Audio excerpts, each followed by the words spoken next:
Bom dia.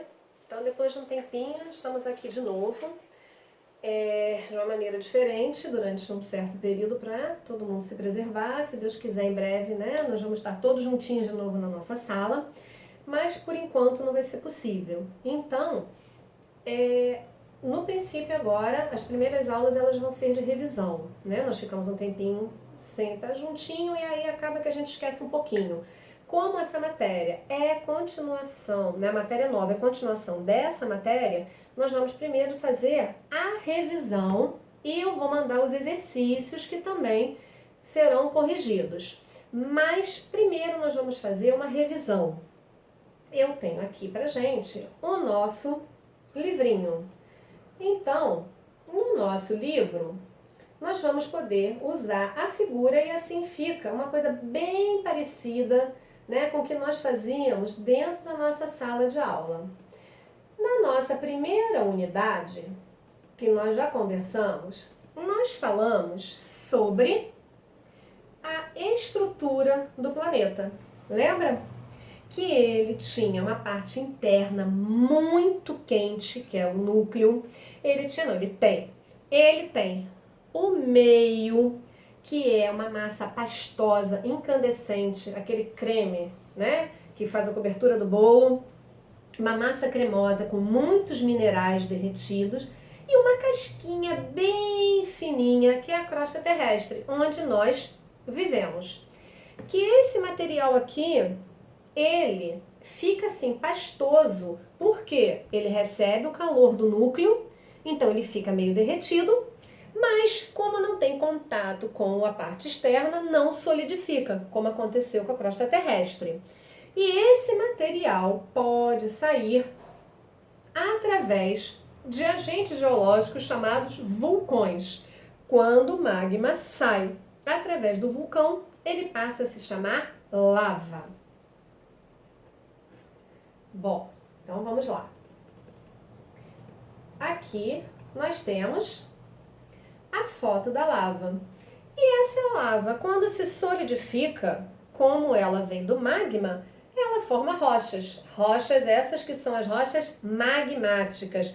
Lembra que nós falamos que elas eram as mais antigas do planeta porque se formaram durante a formação do planeta, quando os vulcões começaram a surgir e entrar em atividade, e como nós temos vulcões em atividade até hoje, nós continuamos a ter rochas magmáticas surgindo no nosso planeta.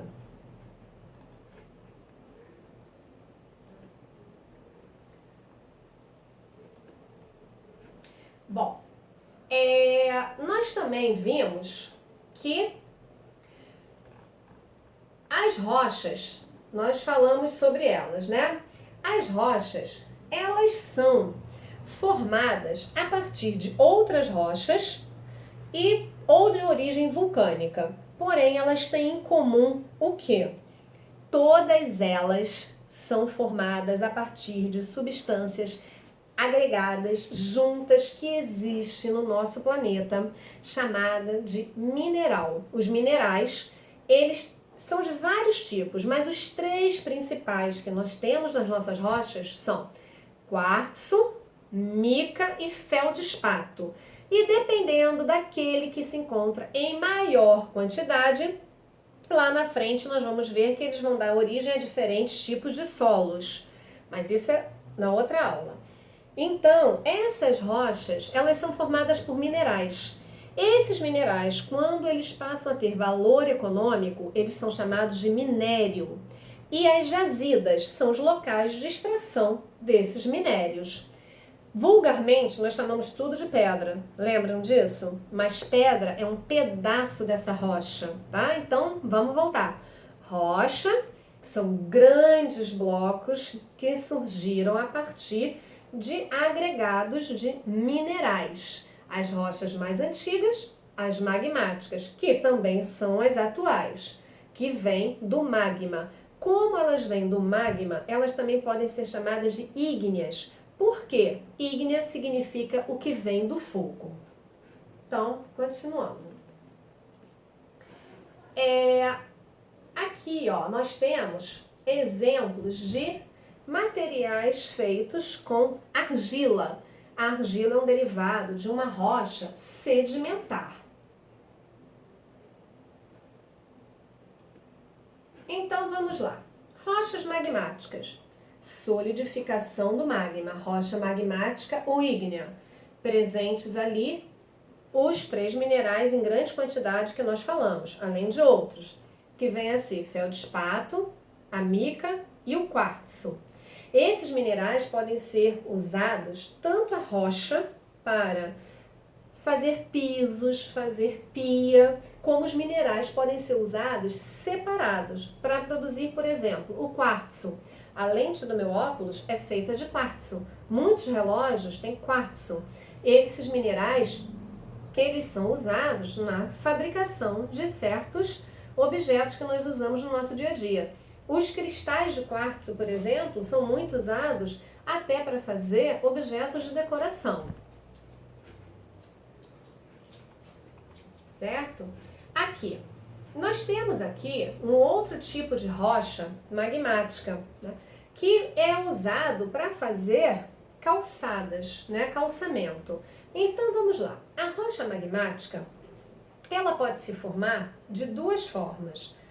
O magma pode se solidificar na superfície da Terra de uma forma extrusiva, e aí ela vai se solidificando de uma forma mais lenta, né? Como acontece, por exemplo, com o basalto, ou ela pode se solidificar dentro de uma forma mais lenta, formando o granito. E também pode se solidificar apenas a espuma, formando uma rocha bem porosa, chamada de pedra-pome. O granito ele é muito utilizado em construção. O basalto, nas calçadas. A pedra-pome, para lixar o pé, né? Ela é utilizada para deixar a pele macia. E o basalto ainda tem outra, quando ele entra em decomposição, ele pode formar um tipo de solo muito nutritivo, que nós chamamos de terra roxa. Então, essas são as características da rocha magmática. Porém, a rocha magmática, ela sofre intemperismo. Lembra do intemperismo? Chuva, sol, calor, ação das raízes, e ela vai se esfarelando. Esses farelinhos, esses sedimentos são carregados pelo vento e aí eles vão se juntando, né? Vento, chuva, pelos rios, eles são carregados. E aí vão se juntando mais à frente e vão se depositando uns sobre os outros. E aí não acontece um processo de endurecimento como a rocha magmática, que veio de uma massa derretida. É uma rocha mais frágil, onde os grãos vão se sobrepondo e o próprio peso dos grãos vai fazendo com que essa rocha vá se solidificando. Aqui, o granito, né, que nós vimos, e a pedra-pomes. Aqui, a rocha solidificada sedimentar, né?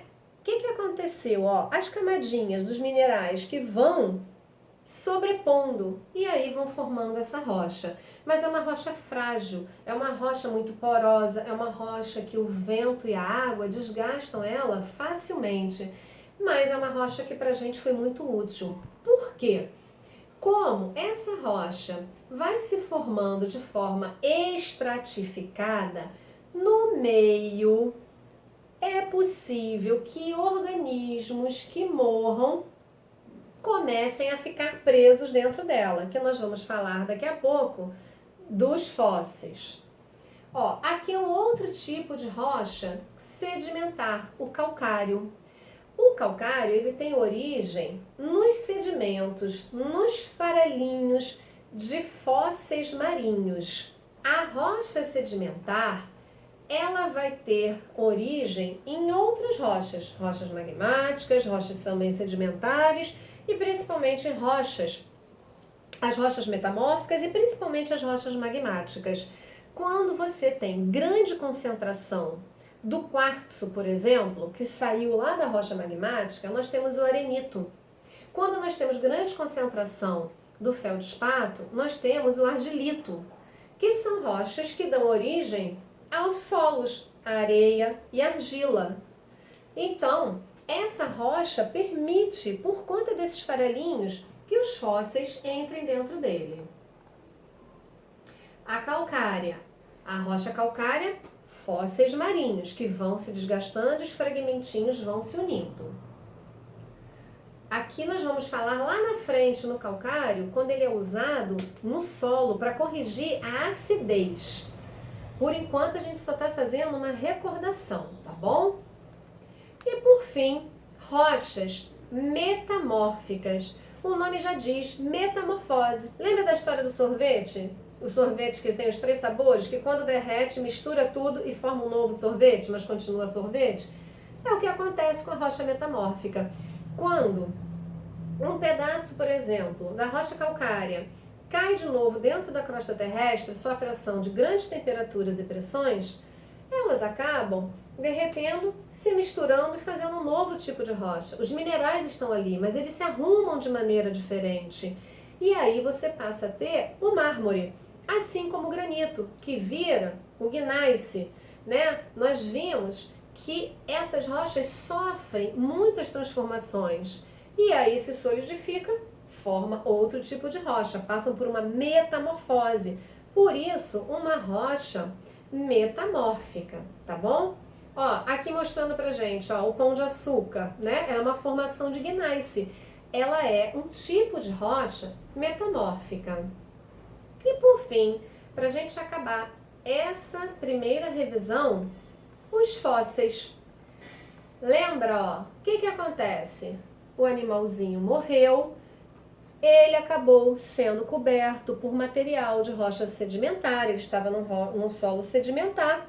Esses minerais passam para dentro do corpo desse bichinho antes dele entrar numa decomposição total e mineraliza os ossinhos. E aí eles acabam ficando presos dentro dessas rochas. Eles são importantes porque eles são registros da nossa história. Através dos fósseis nós podemos estudar o nosso passado. Aqui um fóssilzinho de peixe e esse aqui, ó, dentro do âmbar, que é uma substância de origem vegetal, tá? Aqui mostrando pra gente, ó, vários tipos de fósseis.